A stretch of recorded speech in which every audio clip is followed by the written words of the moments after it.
Sarah Martinez had everything a successful chef could want. Her restaurant in downtown Chicago was booked solid for months. Food critics praised her innovative fusion of Mexican and French cuisine. Celebrity clients flew in just to taste her famous mole sauce with truffle oil. At 35, she owned 3 restaurants, employed over 60 people, and had just signed a deal for her own cooking show. The success story began crumbling on a cold February morning. Sarah woke up to find her hands shaking uncontrollably. She couldn't hold a knife steady. The tremors started small but grew worse each day. Doctors ran countless tests, but the diagnosis took months to arrive. Parkinson's disease. At 35, she was decades younger than most patients with this condition. The symptoms progressed rapidly. Her signature precise knife work became impossible. She burned sauces she had made perfectly thousands of times before. Her balance became unstable, causing her to stumble in the busy kitchen. The stress made everything worse. Staff members watched their confident leader struggle with simple tasks she once performed effortlessly. Restaurant reviews began reflecting the decline. Food arrived late and inconsistent. Sarah's investors grew concerned about the restaurant's reputation. She tried hiding her condition, working longer hours to compensate, but exhaustion only made the tremors worse. Her world-famous mole sauce recipe, which required delicate timing and steady hands, became a nightmare to execute. The final blow came during a busy Saturday service. Sarah was preparing her signature dish for a table of important food critics. Her hands shook so violently that she dropped an entire pan of expensive ingredients. Hot oil splashed across the kitchen floor. 2 junior cooks slipped and were injured. The kitchen erupted in chaos.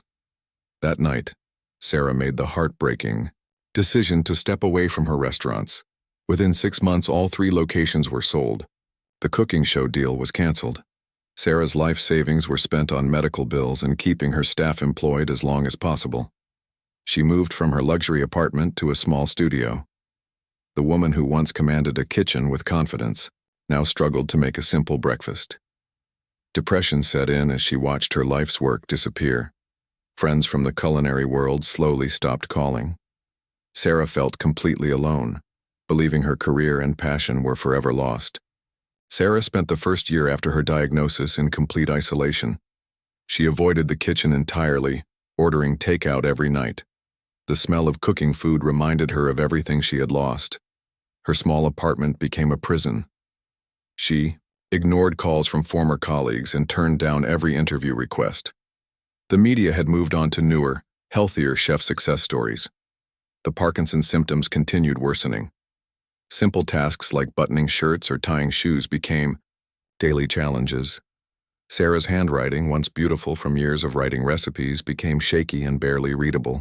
She struggled with depression, often staying in bed until late afternoon. The medication helped with some symptoms but left her feeling foggy and disconnected from the world. Money became a constant worry. Medical expenses drained her savings quickly.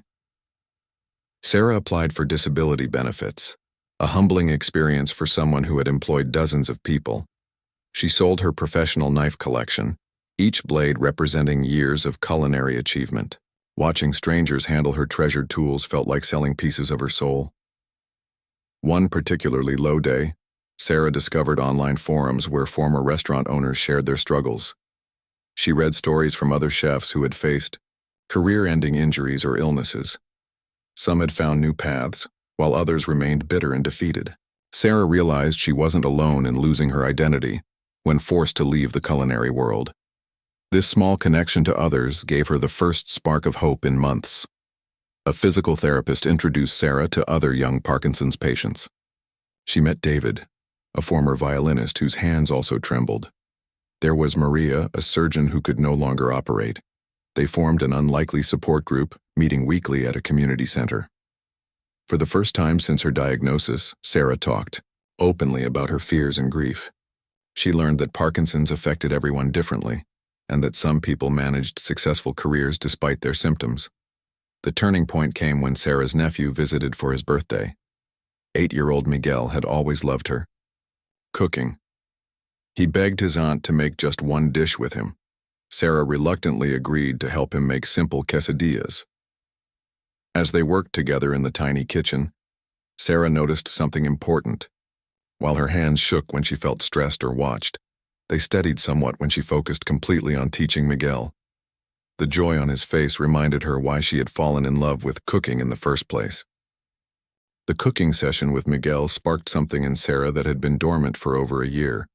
She began experimenting in her small kitchen again, but this time with a different approach. Instead of fighting her tremors, she worked around them. Sarah discovered that certain techniques and tools made cooking possible despite her condition. She started using heavier knives that were easier to control. Food processors replaced fine chopping work. Sarah learned to embrace cooking methods that didn't require perfect precision. Slow-cooked stews became her specialty instead of delicate sauces. She found that sitting while cooking reduced her balance issues and actually improved her focus. Sarah began documenting these adaptive cooking techniques in a blog she called Shaky But Strong. She wrote about modifying recipes for people with hand tremors, arthritis, or other motor difficulties. The blog started small, but word spread quickly through disability communities and medical forums. Families caring for loved ones with Parkinson's found her tips invaluable. A local community center asked Sarah to teach a cooking class for people with disabilities. She was terrified but agreed to try. The first class had only 3 students, all dealing with various physical challenges. Sarah taught them how to make a simple pasta dish using adaptive techniques. Watching their faces light up when they successfully completed the recipe reminded her of the joy she once felt in professional kitchens. The classes grew in popularity. Sarah's students ranged from teenagers with cerebral palsy to elderly people with arthritis. She learned as much from them as they learned from her. Each student taught her new ways to adapt recipes and techniques. Sarah realized that her years of professional training, combined with her personal experience living with Parkinson's, created a unique skill set that could help many people. Media attention slowly returned, but this time focused on Sarah's advocacy work rather than her restaurants. A local newspaper wrote about her adaptive cooking classes. The story was picked up by national health magazines.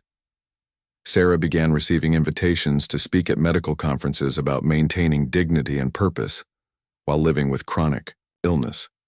She was nervous about public speaking with her condition, but her message resonated powerfully with audiences who saw her courage in sharing her struggles openly.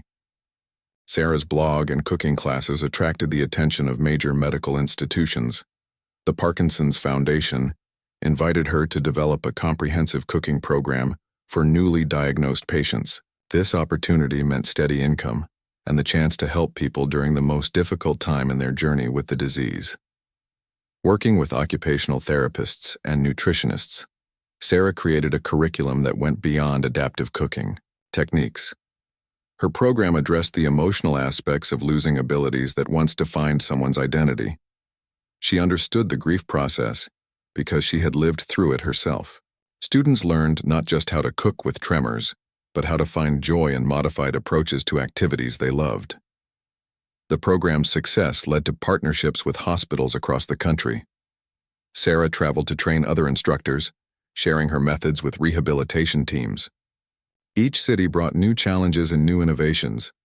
In Seattle, she worked with a former baker who had developed essential tremor. Together, they created techniques for decorating cakes despite shaky hands. In Miami, she helped a Cuban grandmother maintain her family's traditional recipes using adaptive equipment. Sarah's personal confidence grew with each success story. She began dating again, something that had seemed impossible during her darkest period. She met Carlos, a physical therapist who specialized in neurological conditions. He understood her challenges without pity and celebrated her achievements without treating them as miraculous. Their relationship developed slowly, built on mutual respect and shared values about helping others overcome obstacles. The financial stability from her consulting work allowed Sarah to consider bigger dreams again. She applied for grants to expand her program internationally. The Michael J. Fox Foundation approved funding for her to develop online training materials that could reach people in remote areas. Sarah's small apartment became a production studio, where she filmed instructional videos and wrote detailed guides. A publisher approached Sarah about writing a cookbook specifically for people with motor difficulties. The project excited her, more than any professional opportunity since her restaurants. This book would combine her culinary expertise with hard-earned wisdom about adapting to physical limitations. Sarah spent months testing every recipe herself, ensuring that each dish could be prepared successfully by someone with tremors, limited grip strength, or balance issues. Sarah's cookbook, Cooking Without Limits, became an unexpected bestseller. The book resonated far beyond its intended audience of people with disabilities. Busy parents used her one-handed cooking techniques during hectic mornings. Elderly readers appreciated recipes designed for limited mobility. The book's success opened doors that Sarah never expected to walk through again. A major television network offered Sarah her own cooking show, but with a twist. Instead of the traditional format, this show would feature real people dealing with various physical challenges as they learned to cook. Sarah would be both host and teacher, demonstrating that culinary joy was possible regardless of physical limitations.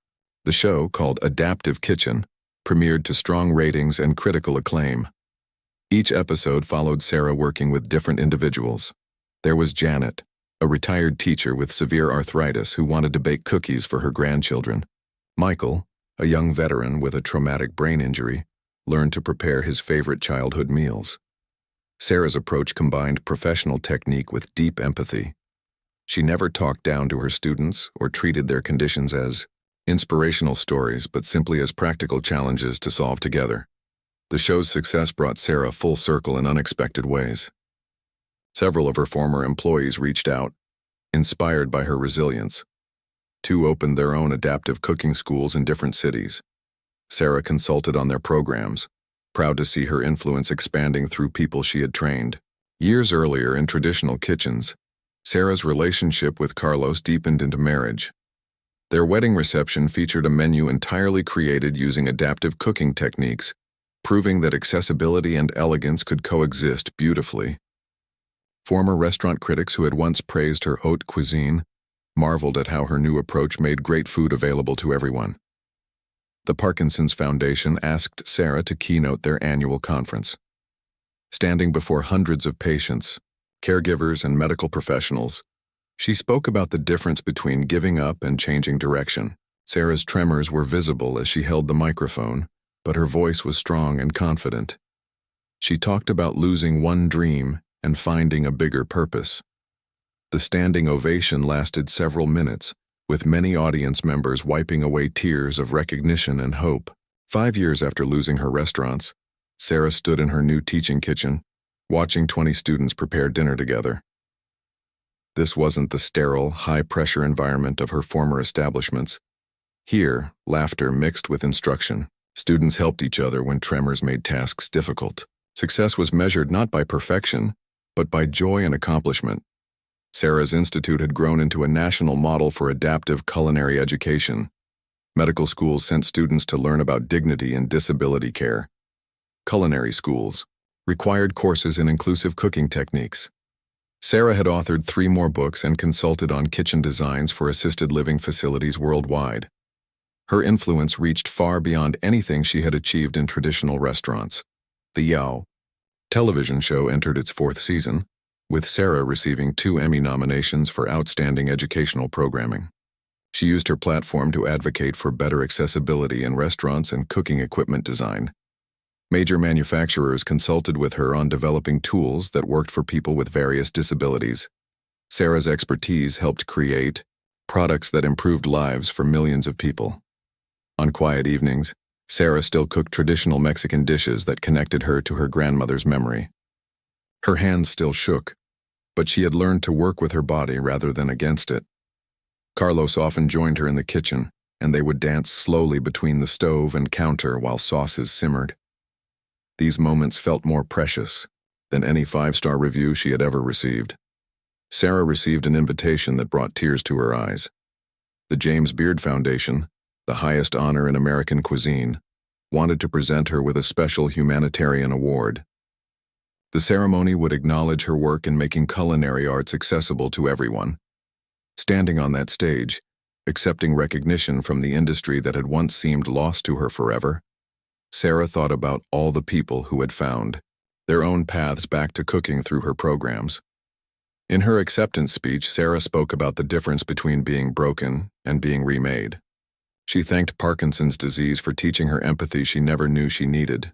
Her voice carried across the silent auditorium as she dedicated the award to everyone who had ever felt that their dreams were impossible.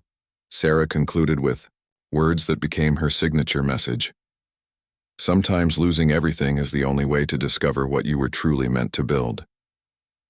The applause was thunderous, but Sarah's smile was quietly triumphant. She had found her way back to greatness, just not the way she had originally planned.